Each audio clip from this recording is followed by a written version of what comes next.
My name is Carla Kirkman. I'm 26 years old, and 3 months ago, I thought I understood what love was supposed to look like, what it meant to belong to someone, what it meant to be chosen. Turns out I was wrong, and the moment I realized it was the moment that saved my life. For the last 2 years, I had been dating Liam Serrano, a luxury real estate agent whose world revolved around glass towers, infinity pools, and properties priced so high they barely felt real.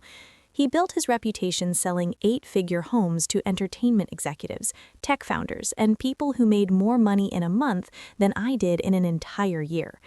Liam had presence, the kind you feel before you even notice it. When he walked into a room, conversations subtly shifted. Women noticed him without trying to. Men measured themselves against him, whether they admitted it or not.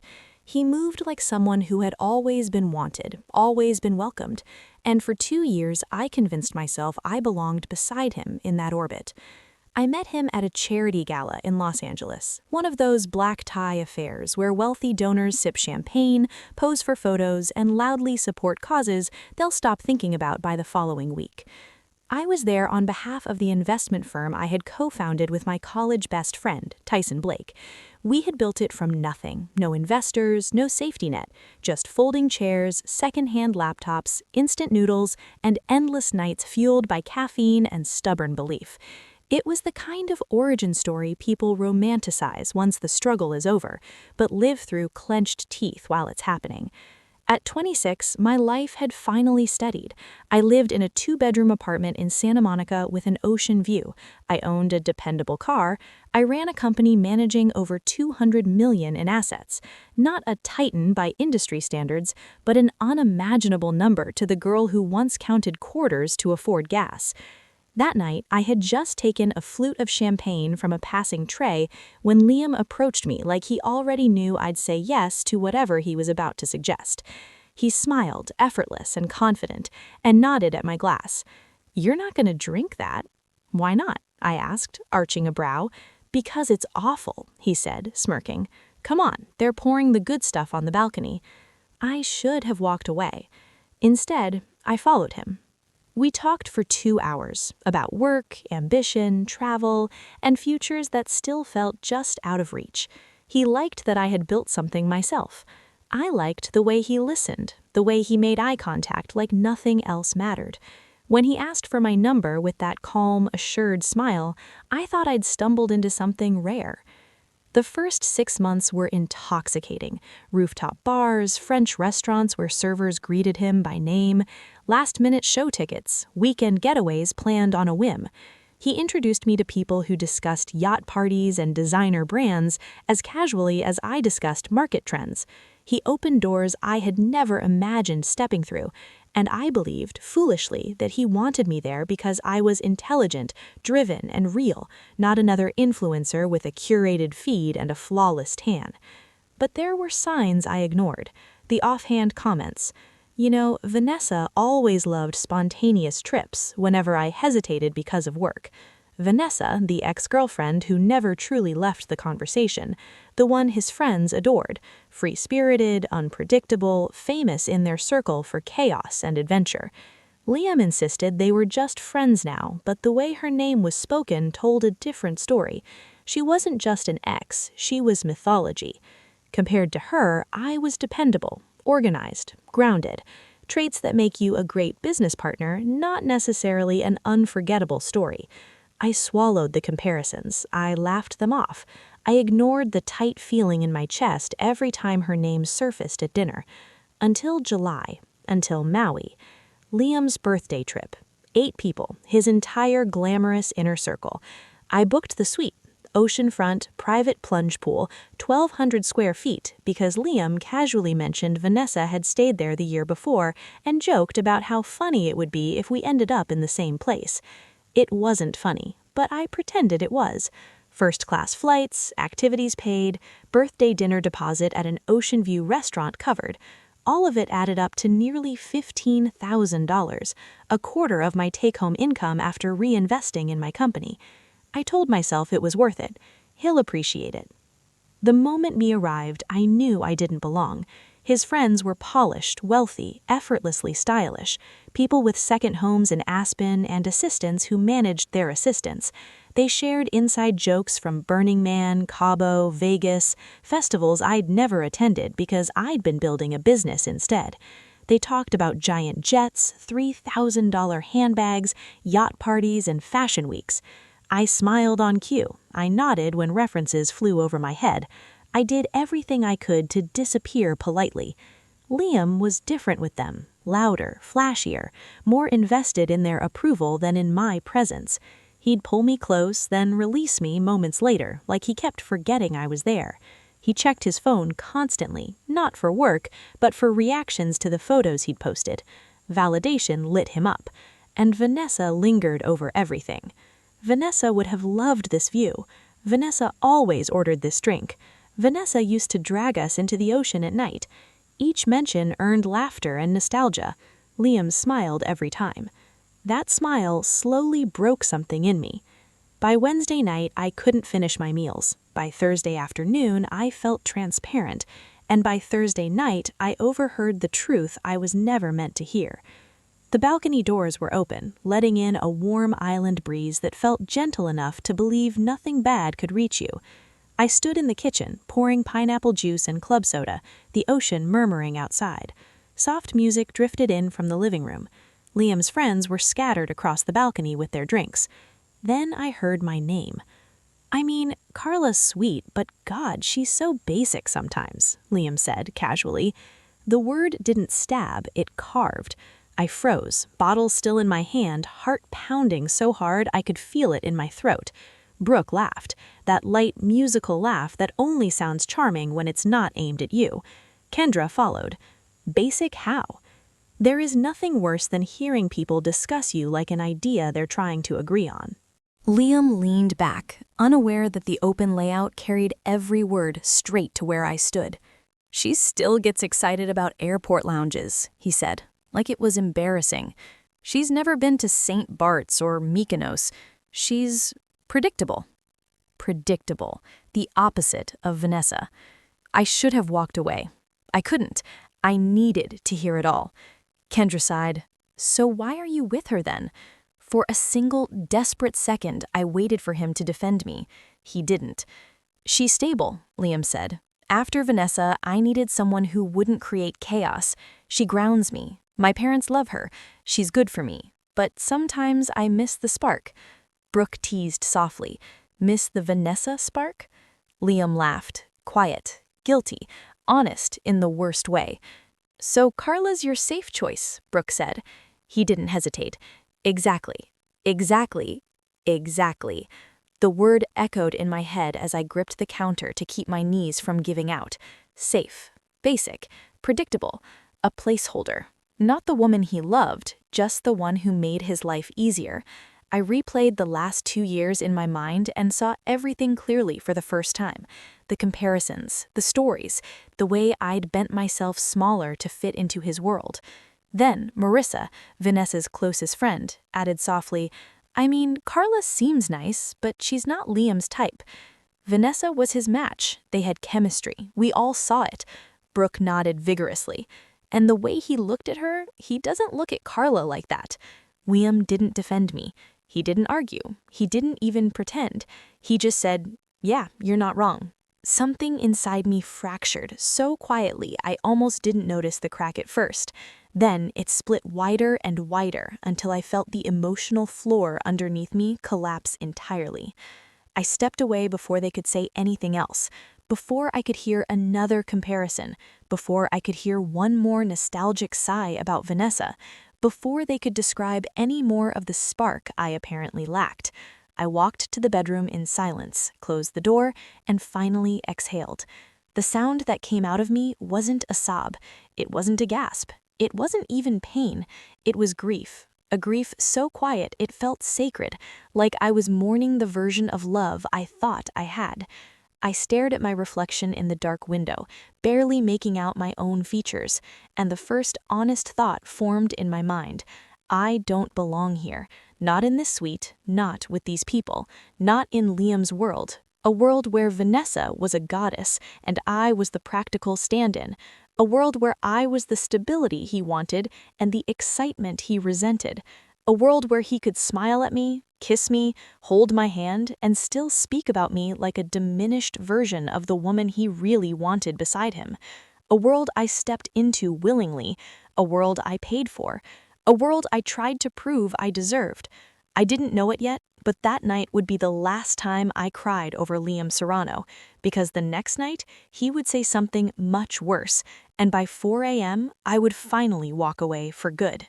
The strangest part about heartbreak isn't the pain, it's the clarity that comes afterward. By Friday night, Liam's official birthday dinner, I wasn't angry anymore. I wasn't crying. I wasn't even pretending. Something inside me had gone quiet, like the part of me that still cared about his approval had finally burned out. I dressed in the white silk dress Liam once said was classy enough for his crowd. I curled my hair, did my makeup, smiled in photos, and let his friends take their boomerangs in videos while I stood off to the side. On the outside, nothing looked broken, but on the inside, I had already started packing my emotions into boxes. Mama's fish house. The dinner I planned, paid for, and stupidly believed would make him see me differently. I had arranged everything: the ocean view table, the champagne, the custom cake, the sunset timing, the expensive entree options Liam liked. The bill would come to $2,400 for 8 people. I thought maybe, just maybe, my effort would mean something. But when we sat down, Liam didn't even look at me. He was too busy cracking jokes with Trevor's counterpart, Marissa, the one who always made snide comments about me not being fun like Vanessa. They reminisced loudly about their past trips, times when Vanessa dragged them skinny dipping or booked last-minute helicopter rides. Vanessa this, Vanessa that. I tried eating, but every bite felt like swallowing gravel. The sunset glowed perfectly for photos. Liam wrapped an arm around me for a quick shot, kissed my cheek, and whispered, "This lighting makes my jawline look insane." Not one word about the dinner I planned, not one thank you, not one acknowledgement that I was trying to celebrate him. It was like I was invisible unless he needed a prop. We returned to the suite. That's when everything fell apart. Clayton, the resident trust fund clown, clapped his hands loudly. "Let's make things interesting. Poker. $500 buy-in." Everyone cheered like children at a birthday party. Without hesitation, they all pulled out cash, Liam included.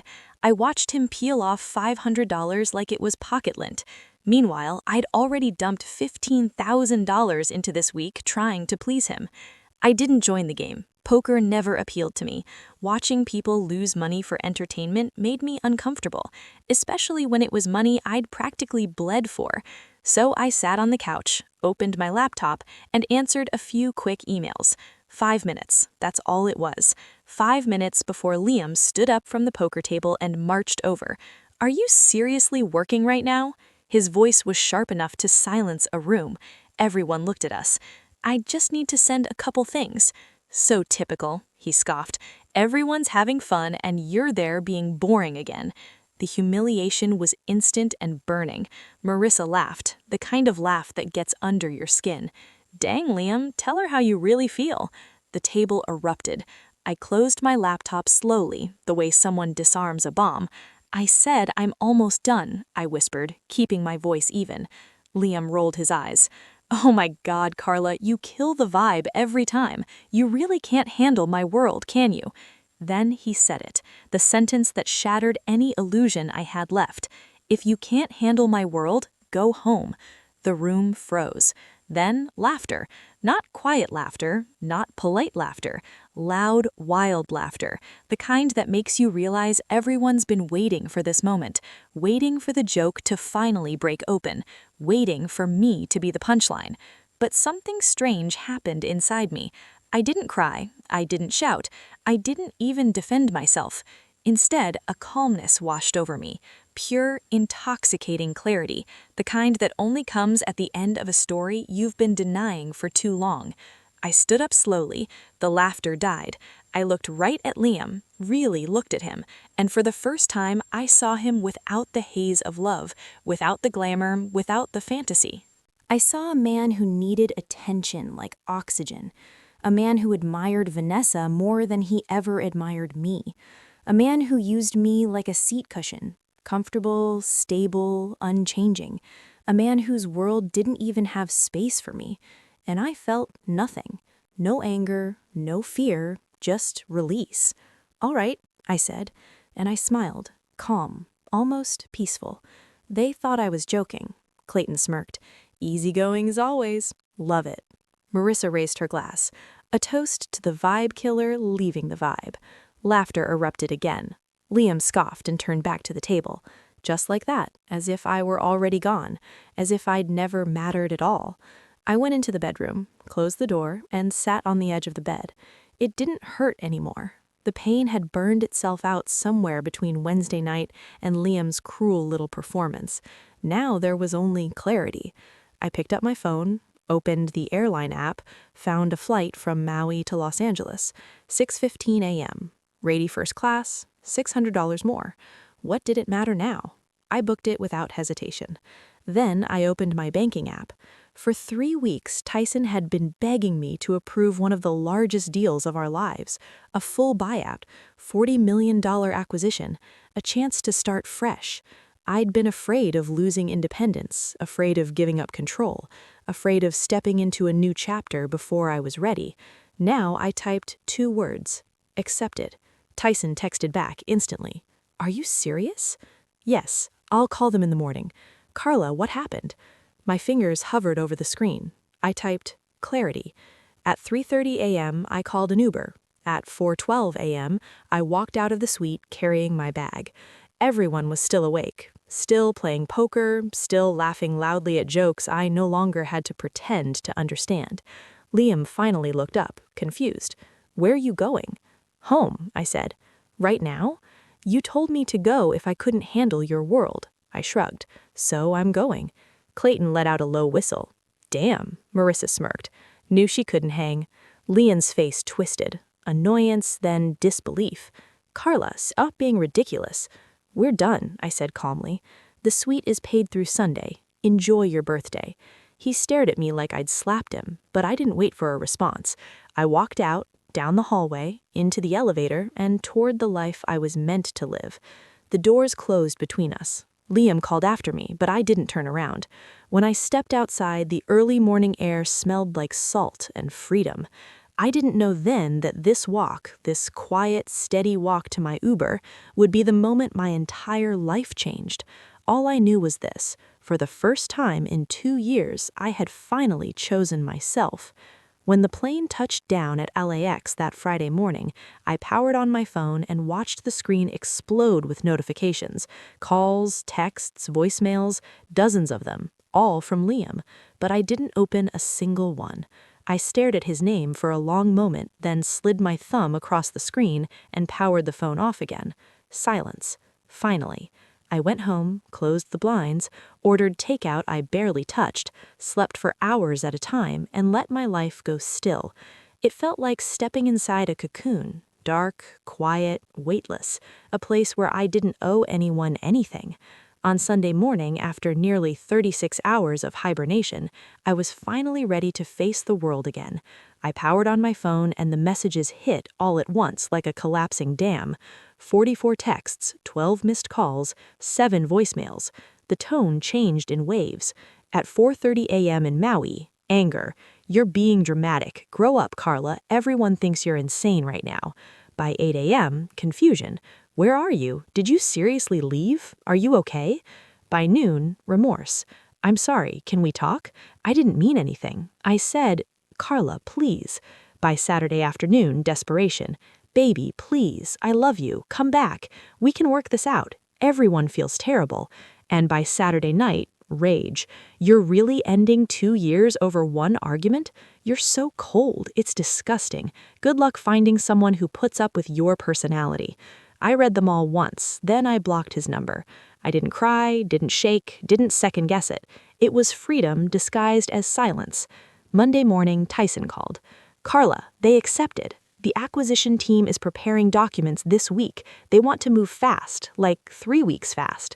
His voice was breathless, the kind of excitement you get after 5 years of clawing your way up from nothing. "You ready?" he asked. I looked around my apartment. The living room where I'd fallen asleep on the couch, the stack of investor reports still on the coffee table, the view of the ocean through the window. I felt something deep in my chest settle into place. "Yes," I said. "Let's do it." "You sound different," he said softly. "I am." Wednesday morning, the article dropped. The headline hit the financial world like a small earthquake. Goldman Investment Division acquires Blake and Kirkman Capital in a 40-modeler deal. There was a photo of me and Tyson pulled from LinkedIn. There were accolades: data analytics innovator, retention model pioneer, rising financial strategist. There was a quote from Goldman praising our leadership, the kind of recognition I had dreamed about quietly, the kind I never bragged about because Liam's world only cared about glamour and adrenaline, not spreadsheets and discipline. My phone lit up non-stop again, but this time the notifications weren't from Liam. They were from journalists, former professors, old colleagues, clients, investors, podcasts, Forbes, and somewhere in that digital storm, Liam, not from the number I blocked, a new one. His call caught me off guard. I answered without thinking. "Carla," his voice was breathless. "You sold the company?" he demanded. "For $40 million? I sat down on my couch, crossed my legs, and waited. "Yes," I said simply. "And you didn't tell me." I laughed, not bitterly, but with genuine disbelief. "Liam, we're not together." "We were fighting," he snapped. "You left. That doesn't mean we broke up. You told me to go if I couldn't handle your world." I shrugged. "So I'm going." He made a choking noise of frustration. That was a joke. It didn't feel like one. "Carla, I was stressed. I was drunk. I didn't mean anything I said. You know how I am at parties." "Exactly," I said. "I do know." There was a long pause, then quietly, "Did you really hear everything I said on Thursday night?" "Yes," he exhaled sharply. "You were eavesdropping. You were discussing me loudly in a suite I paid for silence." Then his voice softened, the charm sliding back in. "Look, you know I love you. I just get carried away when I'm with the group. They expect me to be the guy Vanessa wanted." I interrupted. He flinched audibly. "That's not what this is. Liam, you compared me to her the entire trip. You're twisting things." "No," I said calmly. "For once, I'm not." His tone cracked. "Carla, don't do this. Come over. Let's talk, please." "No." "Why not?" "Because you never loved me," I said softly. "You loved having someone stable while you chase people like Vanessa. You loved the version of me that didn't require effort. You loved the security I gave you, not me." His breath hitched. "You're making a huge mistake." I smiled. "No, I already fixed one." I hung up, blocked the new number, and felt a peace I hadn't felt in years. Later that day, Ryan called. Construction noises filled the background, chaotic and familiar. "Tell me it's true," he said. "Tell me you walked out on him and then became a millionaire." I laughed, the kind of laugh that comes from your ribs. "It's true." Ryan whistled. "This is the greatest redemption arc of all time." "It wasn't about revenge," I said. "Sure, but it's still hilarious." I didn't disagree. He barked orders at his crew for a minute, then came back on the line. "You good?" I looked out the window at the waves curling in the distance, sunlight glinting off the water. "Yeah," I whispered. "I'm finally good." The fallout hit Liam like a tsunami. I didn't look for updates. I didn't stalk his social media. I didn't ask mutual friends. But people talk a lot. This is what I learned. He posted a dramatic Instagram story about how some people change when they get money. His comment section tore him apart. Kendra posted screenshots of his safe choice comments. Brooke unfollowed him and leaked that he'd been disrespecting me for months. Marissa sided with Vanessa, who apparently blasted him privately. His friend group fractured, everyone blaming him for losing the only stable girlfriend he ever had. His brand image tanked. He was dropped from 2 real estate promo deals. Vanessa posted a cryptic quote: "Some men don't appreciate the foundation until the house collapses." Screenshot heaven. Comment chaos. Meanwhile, I stayed silent, graceful, unbothered, and free.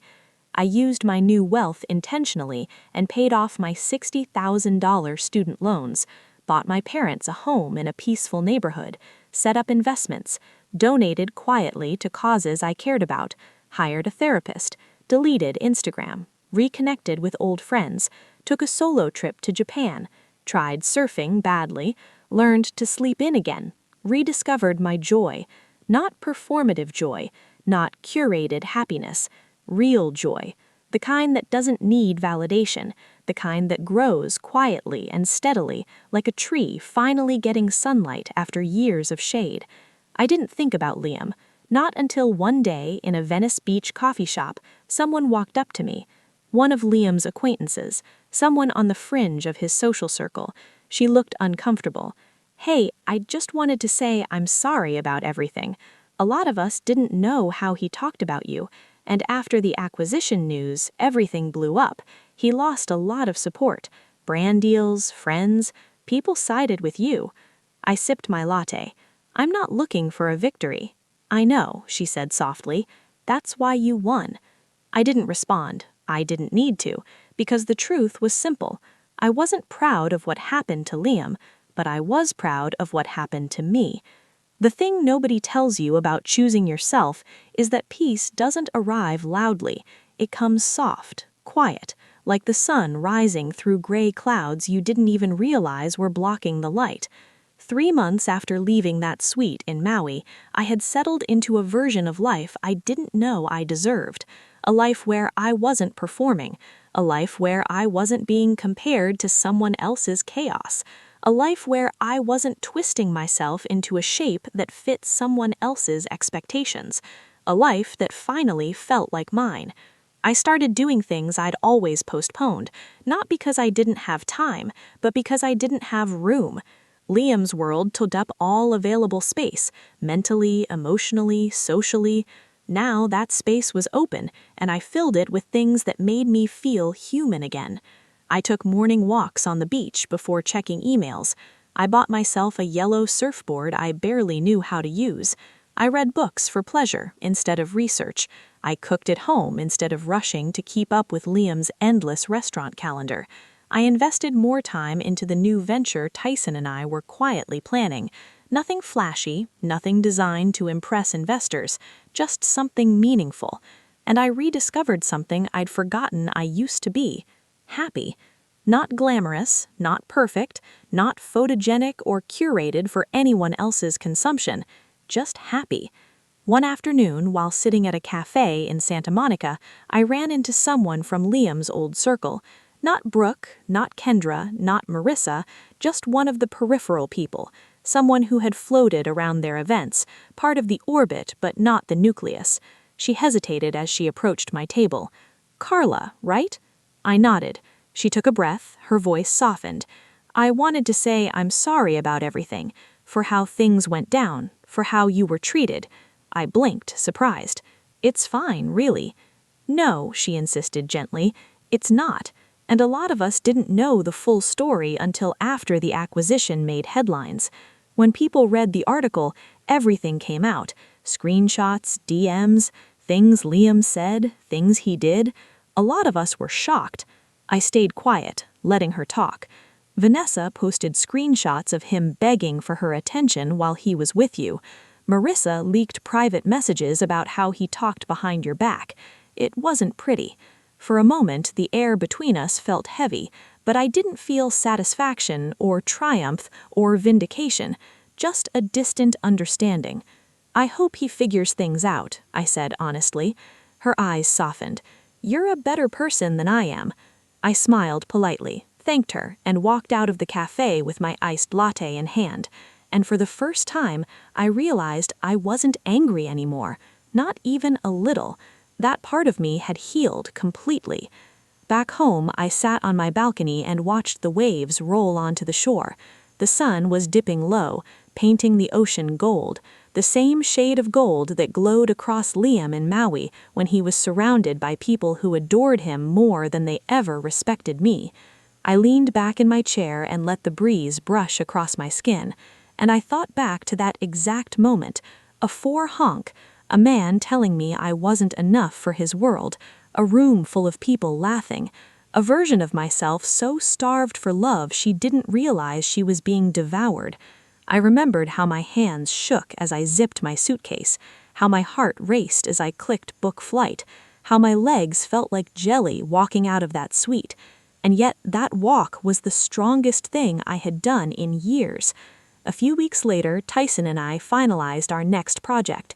Nothing massive, nothing designed to impress anyone, just a boutique consulting firm helping women-led startups with financial strategy. It felt right, purposeful, mine.